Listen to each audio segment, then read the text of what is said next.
Bonjour à tous et à toutes, j'avais envie de vous produire un tout petit contenu aujourd'hui sur ce que je caractérise comme étant les référentiels. Les référentiels, ce sont vos points de référence lorsque vous formulez des attentes et des désirs et que vous élaborez à l'intérieur de vous vos besoins. Les référentiels, ils vont être extrêmement importants parce que ils vont constituer le point de départ de l'orientation de votre pensée. Je parlais dans une ancienne vidéo que j'avais produite sur Instagram il y a 8 mois en arrière, à peu près quand j'ai commencé à produire des contenus sur Instagram, de ce qu'on appelle les conditionnements ou les cadres de représentation. Euh, Vos conditionnements, c'est tout ce que votre esprit, en termes de logique de fonctionnement et de logique thématique d'idées, va poser sur la formulation de vos désirs. Vous allez comprendre là où je veux en venir. Par exemple, si vous avez des référentiels positifs, vous aurez tendance à avoir comme point de départ une attente qui sera valorisable. Par exemple, vous avez une bonne image de la femme si vous êtes, par exemple, quelqu'un qui est attiré par les femmes, une bonne image de l'homme si vous êtes attiré par les hommes, peu importe. Dans tous les cas, vous aurez déjà un point de référence qui sera orienté à la valorisation. Un autre exemple, si dans toutes vos relations sentimentales, vous avez été trahi et victime d'infidélité, vous risquez de générer un point de référentiel qui serait négatif.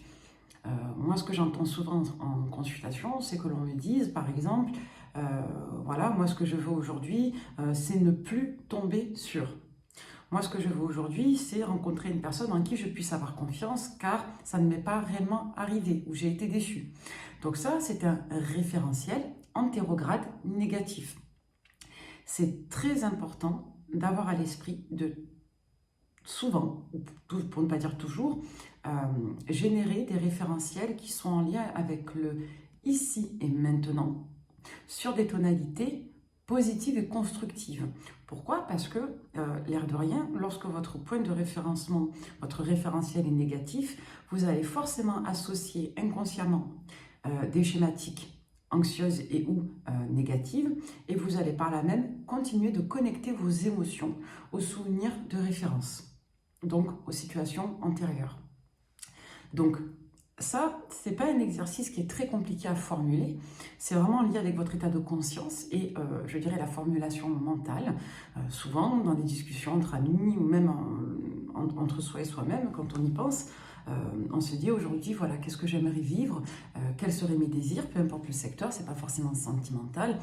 On a toujours à cœur, lorsque l'on n'a pas d'expérience trop fortement marquée en négatif, de formuler des attentes et des besoins en lien avec des désirs satisfaisables.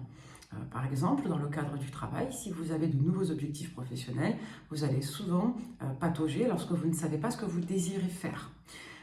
A contrario, lorsque vous avez un objectif précis, vous allez souvent générer des projections positives. Lorsque vous êtes dans une situation associée au négatif, vous aurez beaucoup plus de chances de développer des scénarios anxieux. Donc c'est ce qu'on appelle la schématique conditionnelle ou inconditionnelle.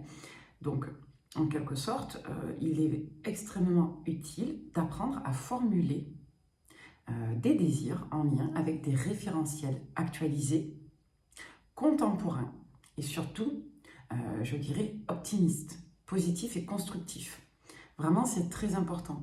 Si votre point de départ, conscient ou inconscient, c'est l'expérience négative ou le différentiel de l'expérience négative, par exemple, j'ai vécu ça, je ne veux plus vivre ça, ça va forcément vous connecter d'une manière ou d'une autre à vos situations négatives. Alors que si vous apprenez à avoir un point de référence positif dans votre esprit, vous aurez beaucoup plus de facultés à générer des opportunités, de la gratitude et de manière générale des ouvertures. Je vais vous donner un exemple plus précis. Dans le cadre du sentimental, c'est souvent ce qui fait poser réflexion. On se dit, voilà, aujourd'hui, j'aimerais rencontrer une personne qui me fasse du bien, avec qui rire, avec qui construire, avec qui partager des mêmes valeurs, etc. etc. Souvent, lorsque l'on est dans des liens toxiques, qu'on est affecté par des grandes blessures affectives, on a tendance à se concentrer sur les besoins dits symboliques, conceptuels, c'est-à-dire les besoins en lien avec les qualités morale. Ce qui fait que lorsqu'une personne vient à nous avec un discours moral, par exemple, je veux construire, je veux vieillir avec quelqu'un, pour moi l'amour c'est tout ce qu'il y a de précieux, etc., ça a tendance à attirer notre esprit dessus. Donc c'est très compliqué de revenir en arrière lorsque l'on a généré un point de référencement quant à une personne qui soit extrêmement valorisant. D'où la nécessité de travailler ce qu'on appelle l'impression, l'imprégnation de l'ancrage positif, c'est-à-dire que ça fait une empreinte positive en vous et vous avez difficilement à cœur de la changer, difficilement la faculté de la changer, cette empreinte. C'est très important d'actualiser en permanence ces référentiels. Si vous rencontrez une personne et que tout est magique au début, c'est ce que je viens de vous expliquer, et que d'un seul coup ça se transforme en cauchemar, si votre référentiel ça va être celui d'il y a 3 mois quand tout était magique, vous présenterez beaucoup plus de difficultés à actualiser votre copie et à être dans des formulations constructives pour vous. Par exemple, je peux garder un bon souvenir de ce que j'ai vécu, la relation a évolué d'une certaine façon, malheureusement ça ne me convient pas, je n'ai pas besoin de générer des scénarios où je me mente à moi-même et où je m'empêche de constater l'orientation actuelle et factuelle de la relation que je vis, qui s'est dégradée. Donc quand une relation malheureusement se dégrade, tourne à volo ou que vous découvrez des facettes de personnalité qui ne vous conviennent plus, vous avez la faculté, encore une fois, d'avoir un référentiel positif qui tienne compte de la situation d'aujourd'hui, le fameux ici et maintenant pour demain, afin de ne pas forcément vous enfermer dans des positionnements trop abrupts qui ne respecteraient ni vos limites ni vos capacités. Le but, c'est de générer en permanence ce qu'on appelle des alternatifs. Les alternatifs, ce sont un petit peu des étapes de transition lorsqu'une étape est franchie.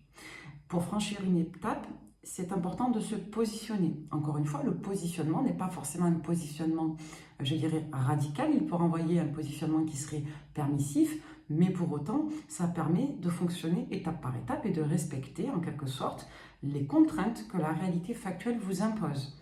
Par là même, ça vous permet de ne pas générer d'états de confusion. Souvent, les états de confusion viennent de l'amalgame entre ce que l'on ressent, ce que l'on interprète et ce que l'on analyse dans les faits factuels. Et souvent, si vous voulez, ces confusions entre ce que l'on ressent et ce que l'on analyse, ils viennent de l'association généralement d'idées. Ça veut dire qu'on a tendance à globaliser un ensemble, je dirais, de situations et ou d'émotions qui touchent le même cercle thématique. Par exemple, tout ce qui touche l'amour, on va amalgamer la gestion des émotions avec la force de l'amour.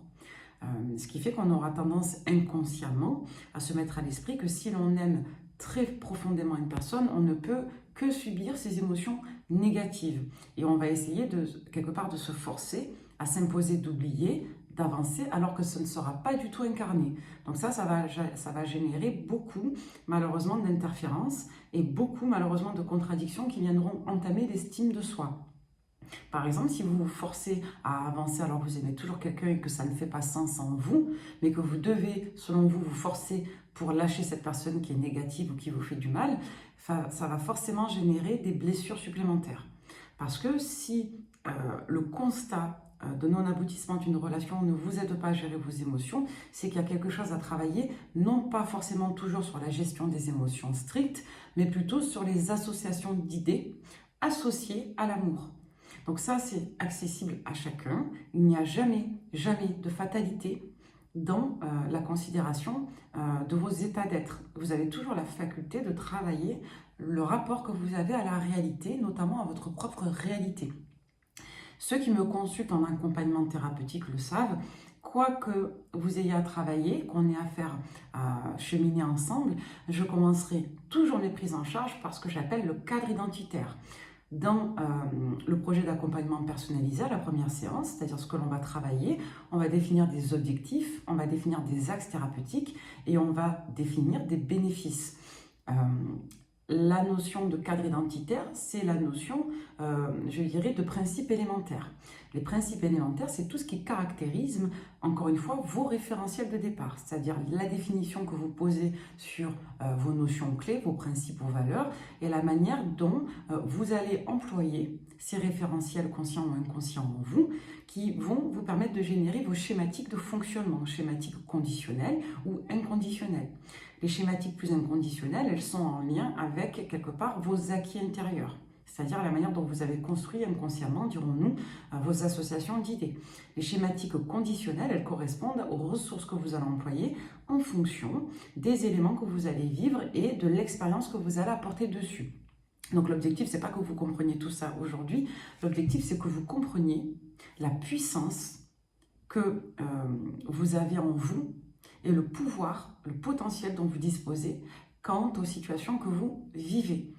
On ne peut pas, malheureusement, choisir toujours qui on aime. On peut tomber amoureux d'une personne parce qu'on aime ce qu'elle est avec le temps, mais les 3 quarts du temps, lorsqu'on souffre réellement d'une histoire d'amour, c'est dans les situations toxiques pour lesquelles on n'arrive pas à couper, dans les relations malheureusement nocives et ou dysfonctionnelles, ou lorsqu'il y a de la dépendance affective pathogène, on a tendance justement à ne pas se retrouver. C'est-à-dire qu'on ne maîtrise plus ce que l'on ressent, on ne maîtrise plus ses pensées, ça génère de la récurrence. Et ça, si vous voulez, c'est en lien avec inconsciemment un cadre de sécurité qui est associé à l'insécurité. J'expliquais à une amie hier au téléphone, on parlait je vais expliquer un petit peu le fonctionnement des troubles border.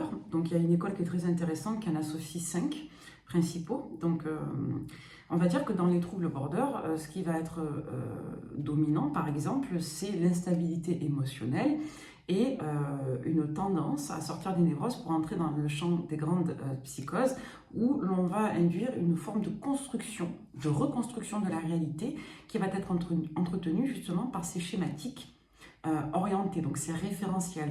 Les référentiels peuvent être orientés par l'abandon, par la demande, par la colère, par tous ces états justement d'instabilité, d'irritabilité émotionnelle qui vont concourir à formuler des scénarios persécutoires et des scénarios justement vindicatifs. Vous avez d'autres formes, on va dire, de névrose limite qui vont induire par exemple les états démissionnaires, les états passifs, latents, renonciateurs, etc. Donc, de manière générale, si vous voulez, lorsque vous entrez dans un dysfonctionnement psychique où vous avez à la fois votre esprit qui maintient une construction qui ne correspond plus au constat de la réalité, sans parler de troubles border, attention, mais je vous donnais ça comme exemple. J'expliquais souvent que, comme dans le cadre malheureusement des affections, des états limites, c'est en lien avec le fait que l'esprit a un cadre d'orientation, un référentiel qui est très orienté à des schématiques inconscientes qui transmettent de l'insécurité sécurisante. C'est assez paradoxal, mais on va dire qu'il y a des personnes qui apprennent à s'épanouir en reconstituant des scénarios en elles. Alors ça peut être à des degrés très insignifiants. Donc ça c'est monsieur, madame, tout le monde, on le fait tous, c'est normal. La réalité est toujours une interprétation en nous, parce que tout ce que l'on vit est déjà passé et tout ce dont vous vous souvenez, tout ce dont vous allez vous souvenir, va être la reformulation de votre esprit. Donc on est toujours en train de reconstruire la réalité. C'est un fonctionnement parfaitement normal de votre cerveau. Pour autant, lorsque cette reconstruction est trop orientée dans des dominances soit négatives, péjoratives, romantiques, idéalistes ou au contraire des dominantes, je dirais très sombres, ça va générer en vous une recherche de sécurité. Ça veut dire que ça devient en quelque sorte un mode de fonctionnement. Donc tout ce travail, pas chez tout le monde, je vous l'accorde, il y a des personnes pour qui c'est très compliqué de revenir sur la reformulation de ces référentiels. Par contre, pour vous qui me regardez, monsieur, madame, tout le monde, qui vivez des situations douloureuses, tout le monde connaît des situations douloureuses dans sa vie, vous n'êtes pas seul, moi je suis avec vous aussi, voilà, j'ai comme vous vécu des choses douloureuses aussi, je sais ce que c'est. Dites-vous bien une chose, c'est que votre esprit sera toujours en mesure de vous accompagner en communiquant avec vous. C'est-à-dire que si vous arrivez à développer votre dialogue intérieur, à reformuler vos concepts, à ne pas vous forcer, je dis bien ne pas vous forcer à adhérer à des idées qui ne sont pas les vôtres, ne pas vous forcer non plus à générer des comportements contradictoires, générer pour vous de la compassion, par exemple, ça serait formidable, vous verrez que vous arriverez à travailler vos rapports amoureux. Donc ça me paraissait important de le souligner aujourd'hui, pardon. Euh, c'est pas, ça je le dis souvent, c'est pas l'amour en soi qui fait mal, c'est tout ce qu'on construit autour de l'amour. Vous pouvez très bien accepter qu'une relation d'amour se termine, qu'elle ne puisse pas se vivre. Ça va dépendre de votre état d'esprit. Vous pouvez très bien accepter malheureusement qu'une personne n'ait pas honoré ses engagements sans pour autant en être détruit malgré le fait que vous l'aimiez profondément. Ça va dépendre de vos référentiels de départ et ça va dépendre de vos cadres d'orientation, vos schématiques inconscientes. Et tout ça, ça se travaille. Tout se travaille. La question, c'est de savoir qu'est-ce qui ne va pas, qu'est-ce que l'on peut travailler et qu'est-ce qui, au final, peut nous aider à aller mieux. J'ai souvent vu des commentaires qui disaient ce sont les autres qui font du mal et c'est à nous de travailler. Non, c'est pas ça. C'est pas vous qui payez pour les autres. C'est juste que quand vous tombez face à des personnes qui vous font du mal et que ça vous ravage, que ça vous détruit, essayez toujours de vous poser des questions sur non pas pourquoi l'autre m'a fait ça, quel est le sens, mais plutôt pourquoi ça me met dans cet état moi. En fait, toujours essayer de se mettre en point de référence et de se mettre dans une référence qui soit actualisée sur le ici, sur le désir, qui soit un point de référence orienté au positif, au constructif, et qui soit un point de référence qui soit générateur de perspective et non pas de mélancolie et ou de nostalgie. Et tout ça, ça se travaille soit en état de conscience, en formulation intérieure, ça, il faut prendre le temps de redéfinir ces normes pour soi-même parce que ça permet de se situer dans ce que l'on vit et ça permet surtout de se déconnecter des émotions négatives. Et puis, ça va vous permettre aussi de bilanter vos expériences pour pouvoir réactualiser et vos regards et vos prismes de formulation de discernement. Et encore une fois, ça va vous permettre de tenir compte de votre état d'être présent en formulant des perspectives positives. Voilà, j'avais juste envie de vous parler de ça. J'espère que vous comprenez ce que je vous dis, que c'est clair. Voilà, si vous projetez en fonction du hier négatif, vous allez forcément vous trimballer le hier négatif. Si vous formulez vos attentes avec le aujourd'hui positif, c'est-à-dire je désire aujourd'hui, je veux ça aujourd'hui, sans faire de différentiel avec le passé, ça vous aidera énormément, croyez-moi, à développer une réceptivité constructive. On ne peut pas oublier ce qu'on a vécu, je le sais. On ne peut pas se débarrasser de nos blessures du jour au lendemain, je le sais. Par contre, ce que vous pouvez faire, c'est apprendre à vivre en résilience. On emploie souvent le mot de résilience, il est en lien avec les phénomènes de deuil. Après, c'est un terme qui s'est énormément, je dirais, popularisé, philosophé, et tant mieux. Mais n'oubliez pas une chose, c'est que pour effectuer un deuil, il faut passer par plusieurs états émotionnels. Pour endeuiller une situation, il va falloir la bilanter. Et pour la bilanter, il ne suffit pas de revivre toutes ces émotions, il faut les dépasser. Le deuil est terminé quand les émotions sont dépassées, pas lorsque vous êtes dans les émotions. J'en parle souvent, il y a deux émotions clés là-dedans, c'est la tristesse et la colère. La tristesse et la colère, ce sont des émotions qui peuvent s'installer en sentiment, ça veut dire un état d'être plus permanent. Dans tous les cas, ces états d'être, ce sont des états d'être qui sont en lien avec la pulsion de vie et qui sont en lien avec la réactivité. Donc ça renvoie vraiment à des états de transition qui vont vous permettre de générer des compréhensions.